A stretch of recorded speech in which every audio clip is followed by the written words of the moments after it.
say about Deezer and Dodoro as individuals and as players. I mean, they've definitely put on quite a show. So Yeah, I'm looking forward to this. so here we go, game number 3. Of course, guys, if you missed any of this, I will be uploading all these matches to our YouTube, especially game 2 of this series, just because it's been so freaking amazing. But here we go, max spawn distance. Oh my god. For We've game gotten number 3. such great spawn positions. This is great stuff. Yeah, so now Deezer against Deezer. In game number 3, this is quite insane. I am looking forward to this immensely. I'm wanting to see some more Blink Stalkerness as they have been in every single one of these games. Yeah, I mean, obviously, Prodigy's starting up here. I'm sorry, Dodoro's starting up here at the 1 o'clock position as the purple Protoss, as I cannot enunciate, talk, what have you. And then of course, Deezer's starting in the 7 o'clock. So, I mean, this is just a huge rush distance to cover. Proxy pylons are going to be a huge factor in your expansions. Going to be kind of one of those necessary evils as well. And to be honest, I would not be surprised if we saw 200 out of 200 armies at one point in this game. Yeah, the thing is though, I'm curious how Deezer especially be approaching this matchup because he just flat out told me before this game he hates this matchup TT. So we might be seeing something cheesy out of him in some respect. I'd say he's doing okay, even though he hates his matchup. I mean, but our response was you're pretty good at it though. yeah, I mean, look at Sake and a Taro. I mean, look at that match in the semifinals or finals rather of the Just TV invite. I mean, Sake did not want to do a PvP. He hates PvP, but he won that 3 straight. So I mean, it really comes down to knowledge of what your opponent likes to do. It comes down to the situational awareness that you see and or gain from your opponent, and then using that towards your advantage. So you may not like the matchup, but at the same time, it really kind of comes down to how you adjust. Yeah, now Deezer is just being his own chatty self. Let's see. Okay. Unfortunately, we haven't seen a Forge fast expand, so odds are we'll probably be seeing 4-gate from both players. I have seen 4-gate being held off with some impeccable blink microness and a little bit of a delay in the 4-gate itself. So we'll see how this is going to play out. But it looks like probably I'm guessing 4-gate from both players on this map right now.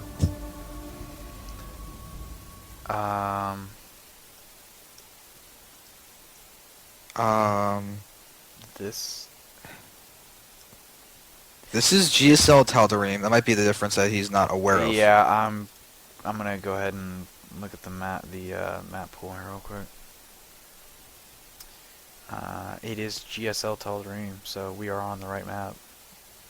Yeah, so which means that unfortunately, I don't think our buddy Deezer here has been paying attention, because yep, admin said yes. So cool. I mean, we're good to roll. So he's just. I mean, but obviously, there's nothing wrong with checking. I mean, I'd rather end it now and get something else rolling than wait 15 minutes in and somebody be all like, "Dude, this isn't the right map. That's why I lost. I want to regame." Yeah, all I know is that it makes me so happy that I've actually seen a mistake like that happen, and the guy who lost just say, "You know what? He won fair and square. Let's just continue." Like, that was one of the most good-mannered things I've ever seen in my entire life, and it was in a tournament. Yeah, and I mean, even though there's only $100 on the line, I mean, money's still on the line, which means people will be a bitch about things and rule Nazis. I know I would be. But I'd also call it, like, before we got 20 minutes into the game. Deezero's actually doing a 3 Stalker build, or something. I know what he's talking about in terms of the ramp. I mean, obviously, it's got that weird wall-off positioning. Obviously, on the Blizzard version, you can pretty much wall off wherever you want. But, I mean, what are you going to do? So Deezer going to try to distract Dodoro. Still 4-gate inbound for Deezer. And yeah, he is going Stalker heavy, as he only has 1 gas cap, so... Yeah, you really can't make any sentries on this map because of the fact that it's more than 1 sentry force field wide, which means it is all Zealots and Stalkers with an emphasis on the Stalkers. So if you have a lead and Zealot count, it can allow you to tank some of the Stalker hits and allow you, if you target down his Stalkers with the Zealots, or Stalkers with your Stalkers, then you could come out on top fairly surprisingly quickly. Yeah, now obviously Dodoro also going one gas, so he's going stalker heavy as well. Um, Warp Gate Tech almost done. He's actually saving up his chrono boost um, for Warpins, it looks like, instead. So going almost full energy for that. Looking over at Deezer, he is doing the same, and there is your stalker Warpins. I'm waiting to see a Twilight Council, however. Having said that, there isn't a second gas, which means we're going to see a standard 4-gate from both players. Yeah, Deezer's getting a proxy pylon up on the top, and looks like Deezero's moving out to be aggressive on his part. We could be seeing a base trading 4-gate, but it looks like Deezer's just slightly ahead. No, his pro's going to run in and see the vulnerability too. He's either going to choose to defend or just warp in something along the lines of 2 Zealots, try to hit the mineral line and win that way. Those are both quite possible. But these guys are basically mirroring each other's 4-gate. Yeah, so looking at unit composition, sorry the production tab hasn't been on, guys, apologize. It looks like it's going to be 8 Stalkers and 5 Zealots against 8 Stalkers and 5 Zealots, so this is going to come down to micro. And engagement power, ooh, Dodoro took a pretty bad hit on one of his Stalkers, that's going to hurt him. But he's moving it to the back, that should help him out, but the problem is that Deezer has a proxy pylon up there that can still be utilized, so he might just focus on defending. Generally, the defending 4-gate... Oh my god, Deezer has a fucking probe in the back of Dodoro's main. Oh, this is not good. I'm going to try to keep tabs on that, guys, but that, I'm going to... Ooh, this may get intense. Yeah, and Deezero's continuing his aggression. So be careful. He's got Zealots are behind the front Stalkers. That has got to change. Especially that Zealot in the back, but he's all those guys in the same hotkey. And now we're seeing attacking. Oh my god, Deezer's trying to run around to the backside with those Zealots. It might pay off for him. He's actually got a little bit of a lead. Or no, Dodoro took the lead back.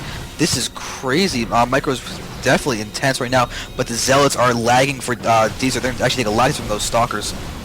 Yeah, I was actually just checking to see if Dodoro could even see that probe. He can't. So if a pylon were to go down, he actually would not be able to see it because of the fog of war. But unfortunately, Deezer, the only reason he's not putting down that pylon right now is because he has to deal with what's in front of him, and that means keeping units in his main. So at least Dodoro's stopping any type of, flank rush that would be showing up to his doorstep. And the funny part about it is Dodoro doesn't have any idea. So as soon as this is pushed back, we might see something out of Deezer. Yeah, but the question is, how is this actually... Looks like Deezer should be able to hold this off. He does have a lead in the Zealot count, but no, that just now changes, and all of a sudden we're back to basically... Nope, Deezer warped in, and Dodoro did not. This is really tight. Dodoro is looking to be farther and farther and farther behind as this goes on. Deezer is just showing the fact that a defensive 4-gate is most of the time better than an offensive 4-gate. Yeah, ironically enough, 1 or 2 sentries with the Guardian Shield would make a difference here, but he's not allocated enough resources to get that. Looking at productivity, again, Deezer continuing just to warp in. You got to remember too that Deezer's always going to have the higher unit count potentially, because he's not having to put down as many pylons to get up the ramp. Dodoro's put down 1, 2, 3 pylons, so that's easily between anywhere from 3 Stalkers to 3 extra Zealots that he could have had out on the board, but because he wants those close reinforcements, had to throw those down. Food count is even though as well. And yes. Oh, that probe! Oh, he did. Deezer did find it. He did put down that probe. Zealot took it out, but I don't think he got any kills. Looking at losses, that looks to be even. Economy 24-25. So Deezer was not able to do anything with that pylon. He actually came out of the fog of war a little bit too far, and Dodoro caught it. Now, having said that, there is a proxy pylon up here at the basically 1230 position, if you want to go that far in terms of correctness. But up here at the top where 3rd is. So here we go, engagement going back down again, looking over here. Zealot counts pretty much even again as well, so completely the same units. I'm waiting to see maybe an upgrade or 2 here and there, but Dodoro actually being beaten back. Yeah, we can see that this relation between Zealots and Stalkers is so hard to walk correctly, and Deezer's doing a great job at target firing. He actually might be able to just overwhelm Dodoro completely. He's got although Dodoro's got all those Zealots, they're not attacking the Stalkers though, but But you can see Deezer's pressing his advantage on those Stalkers, ignoring the Zealots, taking out the Stalkers, because once those Stalkers are gone, you can kite those Zealots all day. Yeah, he's down to 1 Stalker. Deezer has lost so much money and invested in this push. I'm actually surprised he's kept going this long, but he has so many resources tied up in these 3 pylons that would be a huge food loss for him as well. So we're kind of at one of those I gotta keep going with it type of situations. I would like to see a Forge potentially, but he doesn't have the resources to allocate to it to get that weapon upgrade, unfortunately. In the meantime, Deezer is kind of cruising. The only finishing factor here is if Deezer can hold it, he can at least keep Deezer from expanding and if nothing else, long distance mining. Because that is the advantage that Deezer has right now, is that he could long distance mine if he were to run out of minerals, whereas Deezer does not have that luxury. Yes. Now, if you actually something to know about the positions of both players, you'll notice that Deezer not only has a disadvantage because of attacking, he also has to deal with the fact that he has a pylon, a Vespian Geyser, and a couple of mineral patches, hurting his ability to have a concave, while Deezer has a completely open spot to the left of his choke, just making sure that he can get a little bit better concave a little bit easier. That could be one of the differences that's being shown in this game right now. Yeah, we'll see what's going on, but you can see the unit difference right now, 65 to 51, so I mean, it's 10-10 against 7-7. So Deezer, where is his next set of weapons? There it is. Oh my god, they're going to be late though. That's not good news. And that means these Stalkers are going to have to run. It's going to be down to the Zealots now to try to get that surround. And luckily they're stalling a few of these Stalkers long enough to get through it. But again, upgrades would be so amazing right now. Unfortunately, Deezer just cannot get it done. And Stalkers are going to win out, as Deezer may slowly get beaten back, but again, we're being put back into the same situation where as more Stalkers come in to play, Zealots getting warped in as well. Oh my god, yeah. Back and forth we go, but yeah, like some people are saying in the chat right now, Deezer is slowly losing it. There's the GG, and Deezer will win out finally.